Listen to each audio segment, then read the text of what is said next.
الحمد لله رب العالمين، والصلاة والسلام على سيد الأنبياء والمرسلين وعلى آله وأصحابه أجمعين ومن تبعهم بإحسان إلى يوم الدين. أما بعد، فقد قال رسول الله صلى الله عليه وسلم: كيف أنتم إذا نزل ابن مريم فيكم وإمامكم منكم؟ صدق الله العظيم وصدق رسوله النبي الكريم، ونحن على ذلك لمن الشاهدين والشاكرين والحمد لله رب العالمين. قابل صد احترام صدر جلسہ، حکم محترم و مہمان خصوصی، مشفق و مربی اساتذہ کرام اور میرے طالب علم بھائیوں، السلام علیکم ورحمۃ اللہ وبرکاتہ. آج میں آپ حضرات کے سامنے فتنہ مہدویت کے تاریخی و علمی جائزے کے عنوان پر کچھ گفتگو کرنا چاہتا ہوں. جن لوگوں نے امام مہدی رضی اللہ تعالیٰ عنہ کا انکار کیا تھا یا تعویلات کی تھی، ان کا ایک بہت بڑا اعتراض یہی ہے کہ صحیحین میں امام مہدی رضی اللہ تعالیٰ عنہ کا ذکر نہیں، لیکن بخاری شریف کی اس روایت میں ذکر ہے جو میں نے خطبے میں آپ کے سامنے پیش کی. مسلم شریف میں 7 روایتیں ہیں، اور حضرت مولانا بدر عالم میرٹی رحمۃ اللہ علیہ نے اپنی کتاب ترجمان السنہ میں ایک عجیب و غریب اصول ذکر کیا ہے. آپ فرماتے ہیں کہ امام بخاری اور امام مسلم رحمۃ اللہ علیہ کا نام لے کر جو لوگ امام مہدی رضی اللہ تعالیٰ عنہ کی شخصیت کا انکار کرتے ہیں، آپ نے فرمایا کہ مسلم شریف میں بہت ساری علامتیں جناب نبی کریم صلی اللہ علیہ وسلم نے ذکر فرمائی،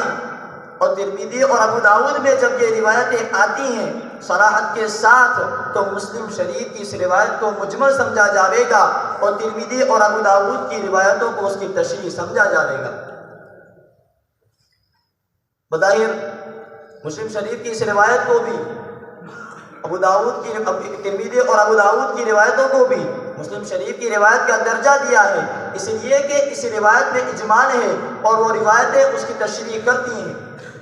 اجمالی طور پر جتنی بھی روایتیں آپ رضی اللہ تعالیٰ عنہ کے سلسلے میں ذکر فرمائی، ان تمام کو حضرت شیخ الاسلام حسین احمد مدنی رحمۃ اللہ علیہ، حضرت مولانا حبیب الرحمن اعظمی رحمۃ اللہ علیہ اور حضرت مفتی اسعد صاحب سنبھلی دامت برکاتہم نے اپنے رسالوں میں ان تمام روایتوں کو اور ان کی سند کے سلسلے میں جتنی بھی گفتگو ہے ان تمام کو تفصیلی طور پر ذکر فرمایا.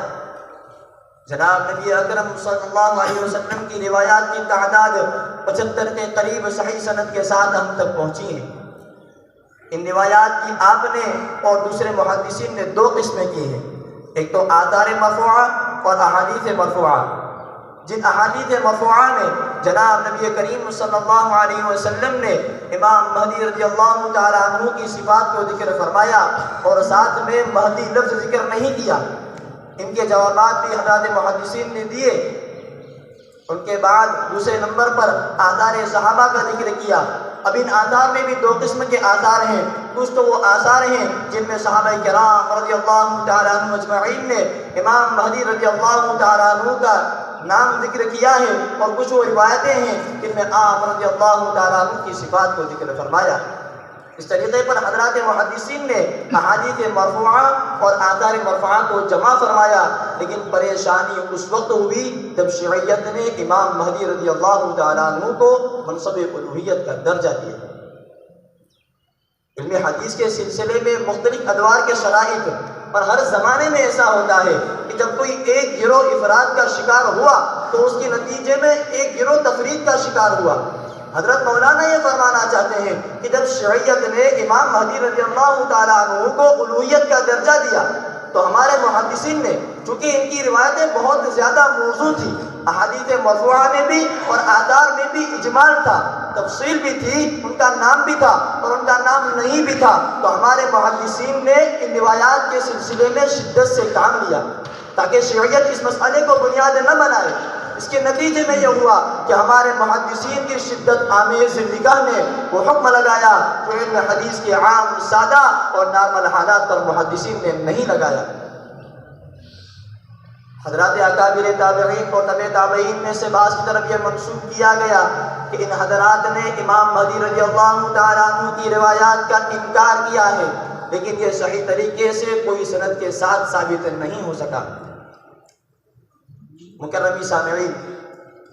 علامہ تھانوی رحمۃ اللہ علیہ نے ابن خلدون رحمۃ اللہ علیہ کی رسالے کے جواب میں ایک مختصر سا رسالہ لکھا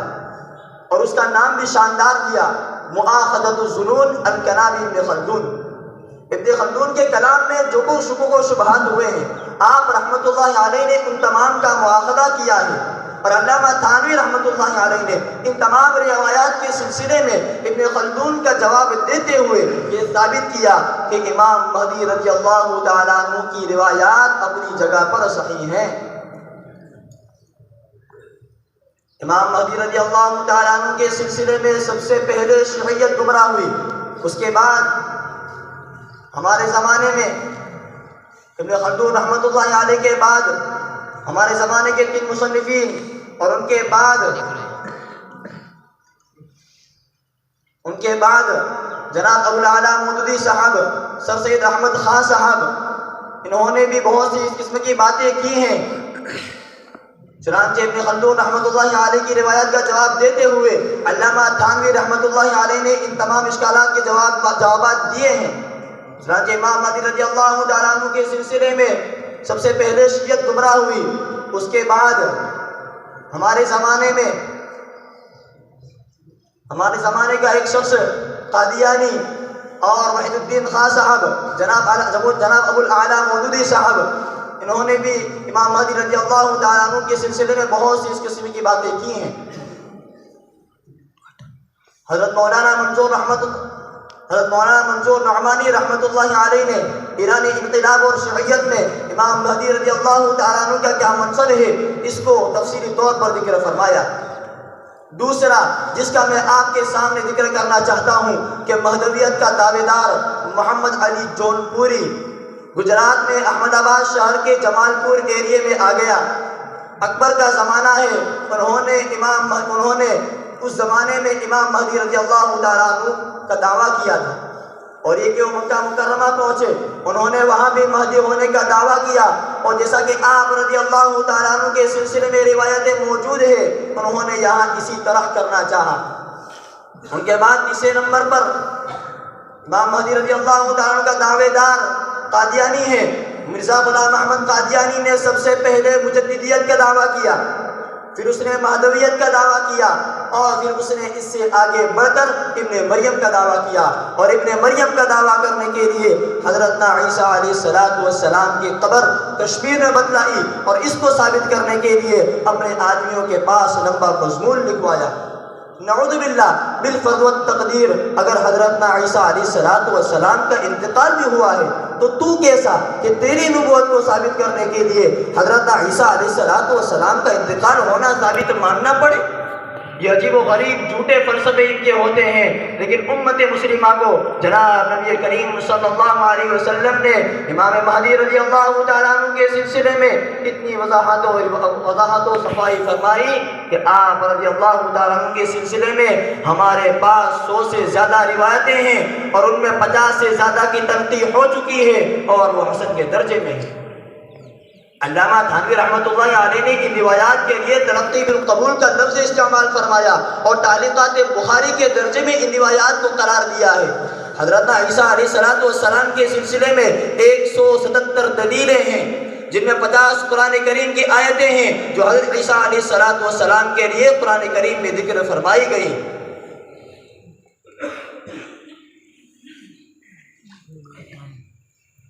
ان کے بعد امام مہدی رضی اللہ تعالیٰ عنہ کے سلسلے میں تیسرا شخص قادیانی ہے، جس نے مہدویت کا دعویٰ کیا، تو اس کے جواب میں مسیح موعود کے پہچان میں حضرت مولانا ادریس کاندھلوی رحمۃ اللہ علیہ نے تفصیلی طور پر ذکر فرمایا، اور حضرت مفتی شفیع صاحب رحمۃ اللہ علیہ نے اپنی کتاب ختم نبوت میں 127 روایتیں پیش کی، جن میں حضرت عیسیٰ علیہ السلام کا آسمان سے اترنا اور اس سلسلے کی اتنی وضاحتی روایات اور کلام ہے، ان تمام کو پیش کیا ہے۔ اس کے علاوہ بہت ساری کتابیں ہیں۔ ان کے بعد یہ وہ لوگ ہیں جنہوں نے مہدی ہونے کے دعوے کیے۔ اس کے بعد ہمارے زمانے میں ابن خلدون رحمۃ اللہ علیہ کے بعد سب سے پہلے ہمارے زمانے کے 3 مصنفین ہیں۔ ان میں سب سے پہلے سر سید احمد صاحب نے بھی اس مسئلے میں غلطی کی ہے، اور ان کی بھی باتیں امام مہدی رضی اللہ تعالیٰ عنہ کے سلسلے میں صحیح نہیں۔ ان کے بعد جناب ابو الاعلیٰ مودودی صاحب نے تو اپنے رسالے میں امام مہدی رضی اللہ تعالیٰ عنہ کا اقرار کیا، لیکن اس سلسلے کی روایات کی تفصیل کو ضعیف کہا، اور پھر یہ کہا کہ کشف و کرامت کے طور پر آپ ظاہر نہیں ہوں گے، بلکہ آپ کے پاس لڑائی کے ہتھیار ہوں گے، ٹیکنالوجی ہوگی، اور اس کی بنیاد پر وہ مسئلے کو حل کریں گے، اور آپ رضی اللہ تعالیٰ عنہ فتون کو ختم کریں گے۔ بظاہر ان کے بھی جوابات ہمارے علماء کی جانب سے دیے گئے۔ ان کے بعد وحید الدین خان صاحب، انہوں نے بھی امام مہدی رضی اللہ تعالیٰ عنہ کے سلسلے میں بہت ساری ایسی باتیں کی ہیں، اور امام مہدی رضی اللہ تعالیٰ عنہ کے سلسلے میں انہوں نے اس طرح کا انداز اختیار کیا گویا آپ ہی مسیح موعود ہوں۔ اس کے بعد مسئلہ ہے ہمارے زمانے کا ایک شخص جو دربھنگہ میں پیدا ہوا اور روزی روٹی کمانے کے لیے دہلی آیا۔ اس نے وہاں کچھ حرکتیں شروع کی، چونکہ وہاں کے لوگ اس کو جانتے تھے تو فوراً اس کی پکڑ کی گئی، اور اس نے دہلی چھوڑا نہیں۔ یہ لوگ اس کو چھوڑنے آئے، لیکن ٹرین آنے میں دیر ہو گئی تو یہ لوگ واپس چلے آئے۔ اس کے بعد وہ دہلی کے دوسرے کنارے لکشمی نگر میں چلا گیا۔ اس نے وہاں یہ فتنہ شروع کیا، وہاں بھی اس کی پکڑ کی گئی، اور اس کو پکڑ کر اچھی طرح پٹائی کی گئی، معافی نامہ اس سے لکھوایا گیا، لیکن اس کے تھوڑی دنوں کے بعد وہ اورنگ آباد چلا گیا۔ مکرمی سامعین، ابن خلدون رحمۃ اللہ علیہ نے جو اشکالات کیے ہیں، حضرت مولانا بدر عالم میرٹھی رحمۃ اللہ علیہ نے ان تمام اشکالات کو 3 اشکال میں منحصر کیا ہے۔ ابن خلدون رحمۃ اللہ علیہ کا پہلا اشکال تو جرح و تعدیل میں ہے، اور وہ جرح و تعدیل میں جرح کو ترجیح دیتے ہیں، لیکن مطلق جرح کا اعتبار نہیں ہے، مفصل کا اعتبار ہے۔ اور جب جرح و تعدیل دونوں ہوئی اور دونوں ہی کی تحقیق کرنے کے بعد ان روایات کو تلقی بالقبول حاصل ہوئی، تعلیقات بخاری اور حسن کے درجے میں حضرات محدثین نے ان روایاتوں کو شمار کیا ہے۔ منکرین مہدی بخاری و مسلم میں ذکر نہ ہونے کا جھوٹا بہانہ، جبکہ ان میں بھی ذکر ہے۔ بخاری شریف میں 1 اور مسلم شریف میں 7 روایتیں ہیں۔ حضرات محدثین نے اس سے امام مہدی رضی اللہ تعالیٰ عنہ ہی مراد لیے ہیں، جو قیامت سے پہلے آئیں گے، نہ کہ کوئی اور، لہذا نام نہ ہونے کا بہانہ معتبر نہیں ہے۔ مجموعی احادیث 75 ہیں، اور وہ حضرات محدثین کے اصول کے اعتبار سے صحیح ہے، اجماع امت کافی ہے، لہذا اس کا صحیح تخیل کہہ کر انکار صحیح نہیں ہے۔ ابن خلدون رحمۃ اللہ علیہ نے جو کچھ اشکالات کیے ہیں، حضرت مولانا اشرف علی تھانوی رحمۃ اللہ علیہ نے ان تمام کا جواب دیا، سر سید احمد صاحب کا بھی جواب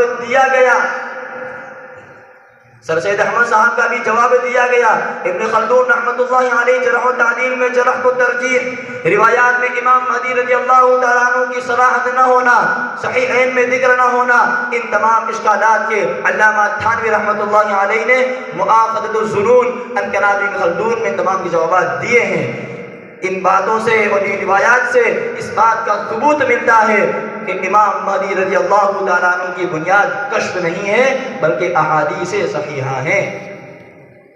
جھوٹ کا دعویٰ کرنے والے بے باک و جری ہوتے ہیں، دلائل غلط استدلال سے ثابت کرنے کی کوشش کرتے ہیں، مکاری، عیاری، کذب بیانی، جھوٹ سے ان کو کوئی شرم نہیں آتی، خود کو مطلق العنان سمجھنا اور متکبرانہ انداز میں حاکمانہ گفتگو کرنا، کوئی عار محسوس نہ کرنا۔ مہدی کا دعوے دار مسیح کا بھی دعویٰ کرتا ہے، چنانچہ قادیانی، جون پوری کا مرید شکیل، سب نے دعوی مسیح کیا، خواب سے استدلال کرتا ہے۔ لا مہدی الا عیسیٰ کی روایت پر جناب نبی کریم صلی اللہ علیہ وسلم کسی کو خواب میں آئے، 1400 سال تک کسی کو نہیں آئے۔ دجال سے مراد امریکہ اور فرانس ہے، اور گدھے سے مراد فائٹر جہاز ہے، اور سیٹلائٹ سے دجال کی آنکھ مراد لی ہے۔ لیکن میرے بھائیوں یاد رکھو، محمد بن عبداللہ حسینی دعویٰ نہیں کریں گے۔ پیدائش مدینہ منورہ میں اور 40 سال کی عمر میں مقام ابراہیم کے پاس بیعت کریں گے۔ تجدید دین کی آخری کڑی امام مہدی رضی اللہ تعالی عنہ ہے۔ قاضی شوکانی رحمۃ اللہ علیہ نے 50 مرفوع اور 28 آثار جمع کیے ہیں، کل 78 روایات ہوئی ہیں۔ مسند احمد، ترمذی اور ابو داؤد میں یہ ہیں۔ قیامت کی 2 قسم کی نشانیاں، کبرا دجال، یاجوج ماجوج، مہدی و عیسیٰ و مہدی کی نشانیاں ہونے کے باوجود ان لوگوں نے دعوے کیے۔ کیف انتم اذا نزل ابن مریم فیکم و امامکم منکم۔ دوستو بزرگوں، کسی نے کیا ہی خوب کہا ہے، خدا تجھے کسی طوفان سے آشنا کر دے، کہ خدا تجھے کسی طوفان سے آشنا کر دے کہ تیرے بحر کی موجوں میں اضطراب نہیں۔ اللہ تبارک و تعالیٰ سے دعا ہے کہ اللہ تبارک و تعالیٰ ہم تمام کو حضرت نانوتوی اور حضرات اکابر علماء دیوبند کا حقیقی وارث بنائے، اور اللہ تبارک و تعالیٰ امت مسلمہ کو آنے والے فتنوں سے محفوظ فرمائے۔ آمین۔ وآخر دعوانا الحمدللہ رب العالمین۔